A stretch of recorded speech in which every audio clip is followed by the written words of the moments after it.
Shalom Akim, this is Yabatazak coming back with another video. I'm just going to go ahead and read Kings chapter 19, starting at the first verse.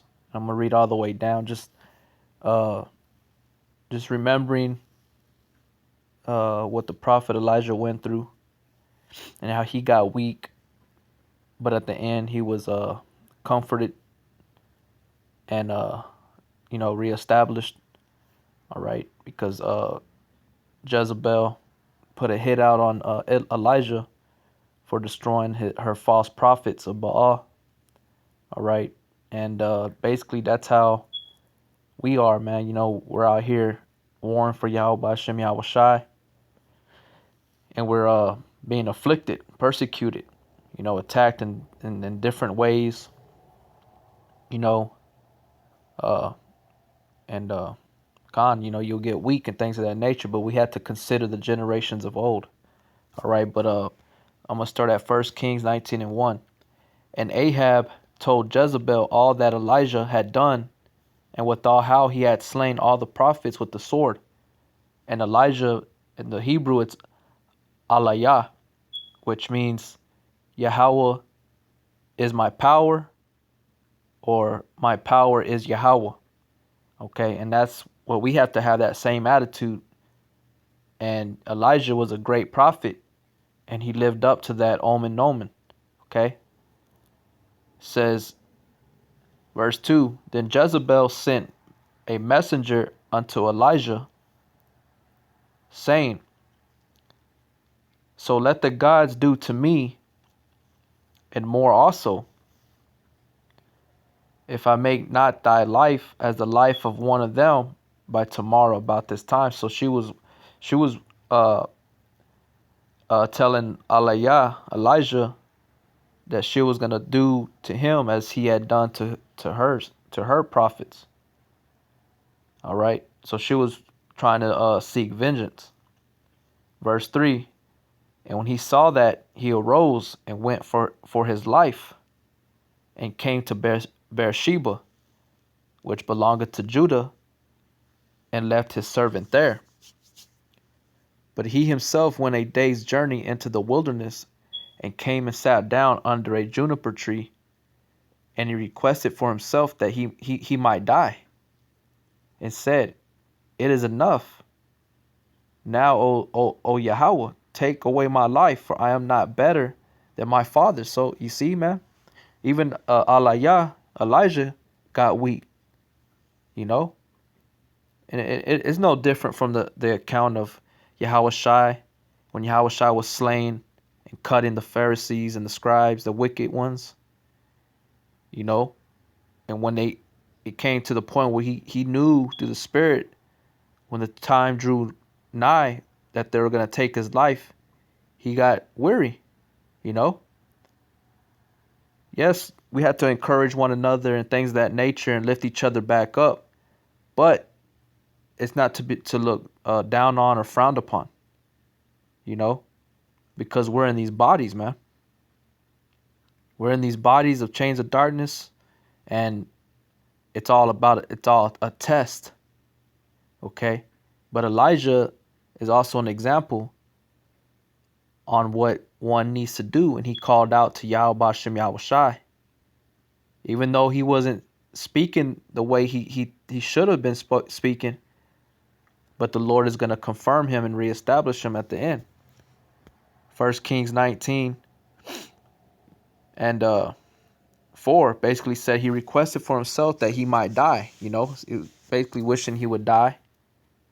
And it said, It is enough now, O Lord, O Yahweh, take away my life, saying that he was done. This is enough. Just take my life away. These people are out to kill me. They hate me. It's enough. And he says, For I'm not better than of my father. So he was looking down on himself. He was and that's the type of mentality us brothers should have too. We're no better than the next man. We're all equal in a sense. Some brothers have more knowledge. Some brothers have more faith, but we're all of the same body. But Elijah, he looked down on himself. He was willing to die, you know. He wanted to be with Yahweh Bashem Yahweh Shai. But that's not the way it was supposed to be at that time. Verse 5. And as he lay and slept under a juniper tree, behold, then an angel touched him and said unto him, Arise and eat. You know? And if you ever been real down and you're stressed out and worried and your mind is like, you know, a lot of times you knock out, man. You just want to sleep it. You want to sleep it off. You know?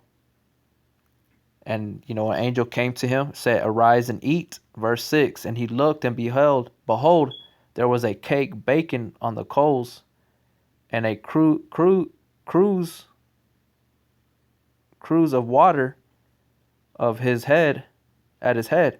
And he did eat and drank and laid him down again. And the angel of Yahweh came again the second time and touched him and said, Arise and eat, because the journey is too great for thee. You know? And the journey is too great for thee, man. So we have to constantly be fed through the spirit of Yahweh Ba'ashem Yahweh Shai and prayer that he's going to increase our faith, patience, to give us the ability of endurance. All right, because the scriptures say, Isaiah 33 and 16, for wisdom, knowledge, and understanding shall be the stability of thy times, the strength of thy salvation. The fear of the Lord is his treasure. So we have to eat and drink this roll, man. You know, can't just go to sleep and, you know, be idle. And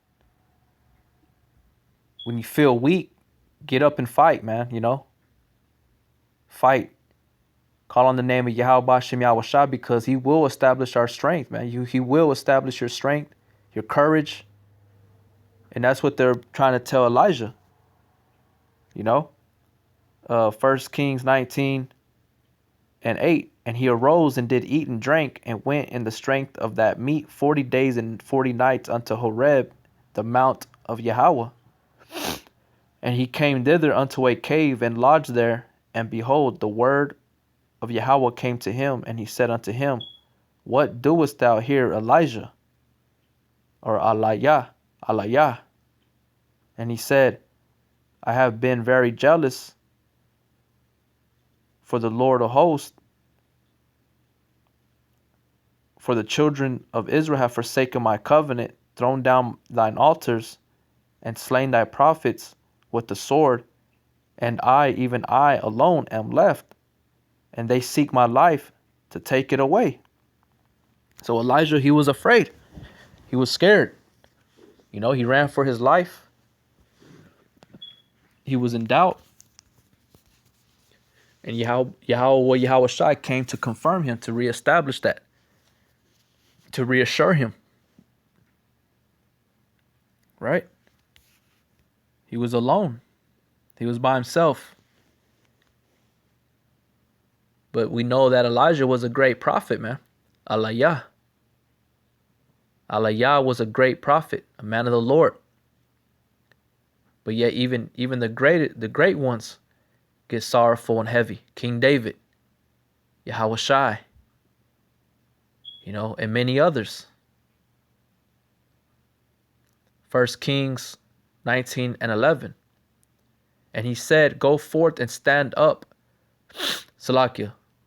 And he said, Go forth and stand upon the mount before Yahweh, and behold, Yahweh passed by, and a great and strong wind rent the mountains and brake in pieces the rocks before Yahweh, but Yahweh was not in the wind. And after the wind, an earthquake, but Yahweh was not in the earthquake. And after the earthquake, a fire, but Yahweh was not in the fire. And after a fire, a still small voice. And it was so, when Ahlayah heard it, that he wrapped his face in his mantle and went out and stood in the entering in of the cave. And behold, there came a voice unto him and said, What doest thou here, Ahlayah?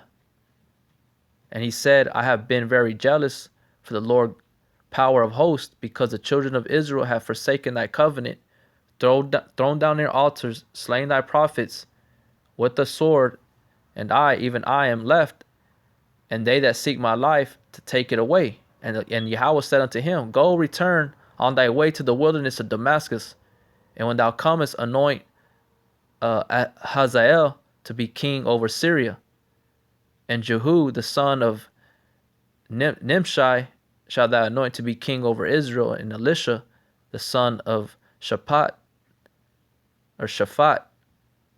of Abel Maholah shalt thou anoint to be prophet in thy room. So this is at this point Yahweh already confirming him and establishing his strength, telling him, I'm gonna send you back out. This is not a time to hiding out and worrying and things of that nature. I'm gonna be with you. Basically, that's what he's telling them. 1 Kings 19 and 16. His duty, his job wasn't done yet. He didn't fulfill his office yet. 1 Kings 19 and 16. Salakia 17. And it shall come to pass that him that escapeth the sword of Hazael shall Jehu slay, and him that escapeth from the sword of Jehu shall Elisha slay. So he's already telling about future prophecy, what's going to happen in the future after he goes back caught up in a chariot into the spirit realm with Yahweh Shai, that everything's going to be recompensed against, Jezebel and, these wicked individuals in that time that he's naming. Verse 18. Yet I have left me 7,000 in Israel, all the knees which have not bowed unto Baal, and every mouth which had not kissed him. So Yahweh Shai was telling, hey man, I got 7,000 men in Yasha'Allah in Israel that are set up to serve me, that are just like thee. Basically confirming him, reaffirming and establishing Ahlayah, Elijah's confidence and faith, and letting him know that he's not alone. I'm with you, and then I got 7,000 other men that are with you, that are just like you. But just because you don't see them, they're not around you, they're there. So basically, Elijah just went on about his business after that. He was strengthened, and he continued on until he was caught up in a chariot. But I just wanted to bring that out. It's a fairly, self-explanatory story, but it's an example, and it's good to go back to them and read them. We during the Passover, before the Passover, and during the Passover, we've been going over the courage and the strength and power of Yahweh Shai when he was led to the cross, and was persecuted, mocked, scoffed, and endured an horrific deal of torment, and those are our examples, and we count them happy who endured, to the end. All right, but I got a scripture, Salaki. I'll go ahead and just bring it up, or you know what? I'll just read it right here from the sword. Sirach 2 and 10. Look at the generations of old and see, did it ever any trust in Yahweh and was confounded? Or did any abide in his fear and was forsaken? Or whom did he ever despise that called upon him? You see? And in this sense, I'm talking about Ahlayah, Elijah, how when he got weak, he looked down on himself, but yet Yahweh Shai confirmed him and established his faith and strengthened him to continue doing what he was destined to do. And his reward was what? To be caught up in a chariot, man. It says, matter of fact, let me go ahead and just bring that out in the book of Sirach. All right. This is Sirach 48:1. Then stood up Ahlayah the prophet as fire, and his word burned like a lamp. All right. So Ahlayah, Elijah, was on fire, man. He was a great prophet, you know. But I'm going to get to the point to where he was caught up. Sirach 48:9.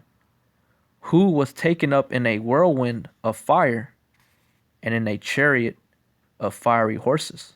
Okay, so he was caught up in a chariot, so-called UFO, and he was with Yahweh Shem Yahweh Shai, man.